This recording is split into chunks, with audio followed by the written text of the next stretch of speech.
మరి కడుపులో ఎప్పుడైతే ఒక తల్లి గర్భంలో బిడ్డ ఉన్నదని తెలిసిన రోజు నుంచి కాటికి పోయేదాకా వాళ్ళకి ఎనలేని సేవ చేస్తూ మీ అందరికి తెలుసు ఒక బిడ్డ కడుపుతో ఉంటే తల్లి తండ్రి ఆలోచించినట్టు ఆలోచించి కడుపు నిండా ఒక పూట అన్నం పెట్టిండు.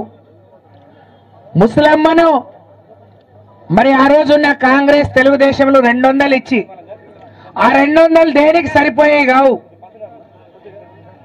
ఆ అమ్మలకు కొడుకో కోడలో అల్లుడో బిడ్డో గౌరవంగా చూడాలని 2000 పెన్షన్ ఇచ్చి దేవుడు అన్యాయం చేస్తే అంగవైకల్యం వస్తే వాళ్ళకి 5000 ఇచ్చి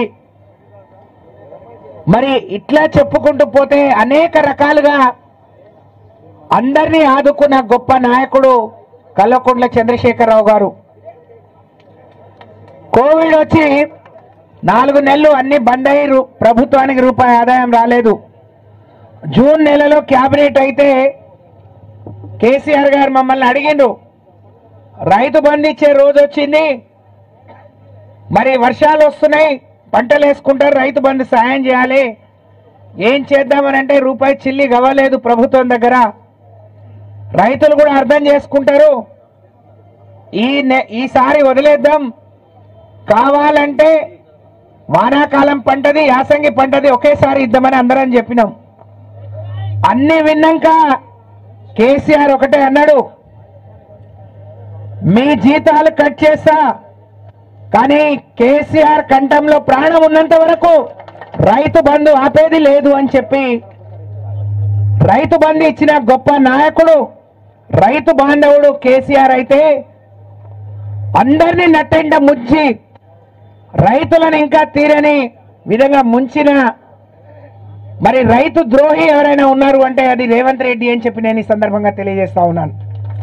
తెలంగాణ అధికారంలోకి వచ్చిన 10 ఏళ్లలో కేసీఆర్ నాయకత్వంలో 1,20 కోట్లు రైతులకు మేలు చేసిండు. ఎన్నికల్లో హామీ ఇవ్వలేదు, రైతు బంధు ఇచ్చిండు. ఎన్నికల్లో హామీ ఇవ్వలేదు, రైతు బీమా ఇచ్చిండు. మన తొర్రూరులో ఎవరైనా ఉద్యోగి చనిపోతే బీమా సొమ్ము వచ్చేది. కానీ కేసీఆర్ హయాంలో ఒక రైతు చచ్చిపోతే కూడా 5 లక్షలు దినవారాలు కాకముందే వచ్చినాయి.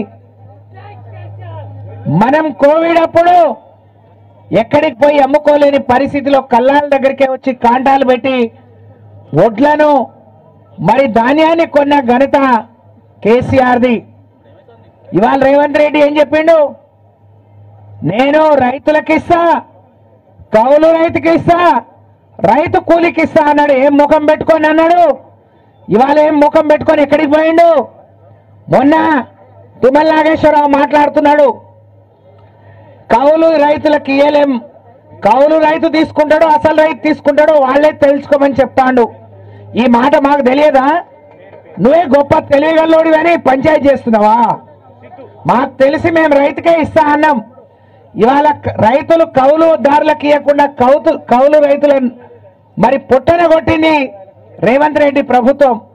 రైతు కూలీలకు ఇచ్చి ఆదుకుంటాడు. ఏ రైతు కూలీ కన్నా 12,000 వచ్చినాయని నేను అడుగుతా ఉన్నా. ఇవాళ మీరు ఈనాడు అన్ని పేపర్లో చూడండి, తుమ్మల నాగేశ్వరరావు ఏమంటాడు, 42 లక్షల మందికి రావాలి కానీ 22 లక్షల మందికే వచ్చినాయి, మిగతా అన్ని ఇస్తా అంటున్నాడు. ఒక మంత్రి అన్ని వచ్చినాయని అంటాడు, ముఖ్యమంత్రి అన్ని వచ్చినాయంటే అసలు మంత్రి ఏమో సగం మందికే వచ్చినాయని వాళ్ళ లెక్కల ప్రకారమే చెప్తున్నారు. వాళ్ళకే సరిగ్గా లెక్కలేదు అంటే రైతులు అంటే వాళ్ళకి లెక్కలేని తనం. ఇచ్చిన మరి తూతు మంత్రంగా నలుగురికి ఇస్తే సరిపోతుంది అనుకుంటే బిడ్డ మిమ్మల్ని వదలం, ఊరుకోం. మీరేదైతే హామీ ఇచ్చిందో ప్రతి ఒక్కళ్లకు మీకెందుకండి కండిషన్లు? మీరేమంటారు? డిసెంబర్ తర్వాత అయినా వడ్డీ కట్టితే మేము ఇస్తామంటారు. డిసెంబర్ నుంచి ఈ రోజు వరకు కట్టకుండా ఆపింది మీరు కాదా? మీరేమంటున్నారు? 2 లక్షల పైన ఉన్న అన్ని కట్టండి, మిగతా 2 లక్షలు మేము ఇస్తామంటున్నారు. రైతు ఎంత అయితే ఎందుకు? నువ్వు ఇచ్చే 2 లక్షలేదో బేజాబ్తా బేషరతుగా బ్యాంకులకు డిపాజిట్ చేయమని మనం డిమాండ్ చేస్తా ఉన్నాం. అన్ని లెక్కలు ఇప్పటికే అర్హులు 42 లక్షల మంది ఉన్నారని వాళ్ళే చెప్పిండ్రు.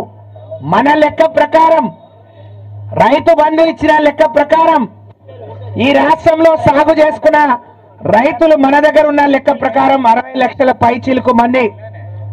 కానీ కొడుకంటే ఇయ్యమని, కుటుంబానికి ఒకటే ఇస్తామని, రేషన్ కార్డు ఉంటేనే ఇస్తామని, అన్ని ఏ బ్యాంకులో ఉన్నా ఒక బ్యాంకే ఇస్తామని లెక్కలు చేల్చి 42 లక్షలు అన్నారు. ఈ రోజు వరకు మీరు చెల్లించింది కేవలం 22 లక్షల మందికి 17,000 కోట్లు. ఆ 17,000 కోట్లలో 2 లక్షల రూపాయలు ఇంకా జమ కాలేదు. రేవంత్ రెడ్డి గారు ఒక్కసారి సమీక్ష చేయండి. ఎక్కడ పడితే అక్కడ కేసీఆర్ ని బీఆర్ఎస్ తిట్టడమే పనిగా పెట్టుకున్నావు. నీ మంత్రులను కూర్చోబెట్టుకో, అధికారులను కూర్చోబెట్టుకొని లెక్కేందో తేల్చు. ఎంతకి ఇచ్చినామో ఎంతకి ఇవ్వాల్సి ఉంది, ఎప్పటిలోగా ఇస్తారో ఎవరో ఒకళ్ళు ఒక్క మాటలో చెప్పండి. గాలికి ఏది పడితే అది ఎట్లా పడితే అట్లా మాట్లాడుతున్నారు. ఖబర్దార్ బిడ్డ అని చెప్పి హెచ్చరిస్తా ఉన్నాం. నిన్ననే ఒక మహిళా మంత్రి చౌకబారు మాటలు, చిల్లర మాటలు మాట్లాడింది. మహిళా జాతి ఈ సమాజం తలదించుకునే విధంగా మాట్లాడిందని దేశమంతా తూ అని అంటుంటే, మళ్ళీ నిన్ననే ముఖ్యమంత్రి కొడుకుల్లారా బిడ్డల్లారా అని మాట్లాడతాడు. అంటే ఈ రాష్ట్రంలో యథా ముఖ్యమంత్రి తదా మంత్రులుగా మారిపోయారు. వీళ్ళకి పరిపాలన చేత కావట్లేదు, పరిపాలనను గాలి కొదిలేసిర్రు. మరి ప్రజల మీద ఎదురు దాడి చేయడం, ప్రతిపక్షాల మీద ఎదురు దాడి చేసి నోళ్లు మూయించాలని చూస్తున్నారు. ముందు మీ నోళ్లు మూసుకోండి, పరిపాలన మీద దృష్టి పెట్టండి అని డిమాండ్ చేస్తా ఉన్నాం. వరంగల్ జిల్లాకు సంబంధించి ఎంతమంది రైతులు ఉన్నారు, ఎంత రుణమాఫీ కావాలి, ఎంత కైంది, ఎందుకు కాలేదు, ఒక నమ్మకాన్ని విశ్వాసాన్ని ఇవ్వండి. అదేవిధంగా రాష్ట్ర వ్యాప్తంగా చేయండి. కానీ ఎట్లా పడితే అట్లా మరి మాట్లాడటం కాదు. రేవంత్ రెడ్డి గారు దీన్ని పరిపాలన అన్నారు. నువ్వేదైతే ముఖ్యమంత్రి అయినావో ఆ విషయాన్ని మర్చిపోయిండు.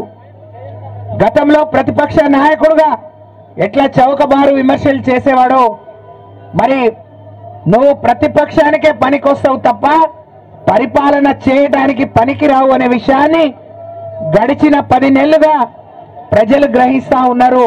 అది గమనించుకొని గమనంలో పెట్టుకొని పరిపాలన చేయాలని నేను డిమాండ్ చేస్తా ఉన్నాను. ఇవాళ వీళ్ళ ఆలోచనలు చూస్తా ఉంటే కొన్ని రోజులేమో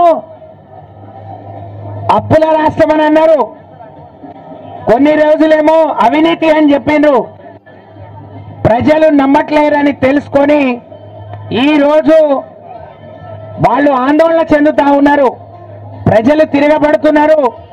ఇటువంటి మాటలు చెప్పి తప్పించుకోలేమని చెప్పి తెలిసి ఈరోజు అవాకులు చెవాకులు మాట్లాడుతున్నారు. ప్రజల దృష్టిని మళ్లించడానికి హైదరాబాద్ లో హైడ్రా తీసుకొచ్చిండు. ఈ రుణమాఫీని పక్కన పెట్టిండు, రైతు బంధును పక్క పెట్టిండు. ఎవరైనా సోయి ఉన్న నాయకులు ఇవాళ అక్టోబర్ నెలలో చేప పిల్లలు వేస్తా ఉన్నారు. వీళ్ళకి సిగ్గు శరం ఉందా? ఏ కాలంలో ఏం పని చేయాలనే సోయి ఉందా అని నేను అడుగుతా ఉన్నా. అక్టోబర్ నెల వచ్చింది, నిన్ననే చేపల పిల్లలు స్టార్ట్ చేసిండు. సగం చెరువులు తెగిపోయినాయి, బాగు చేసే నాదుడు లేడు.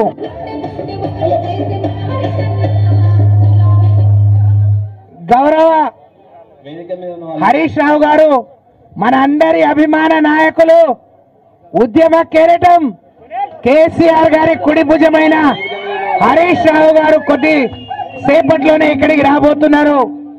వారికి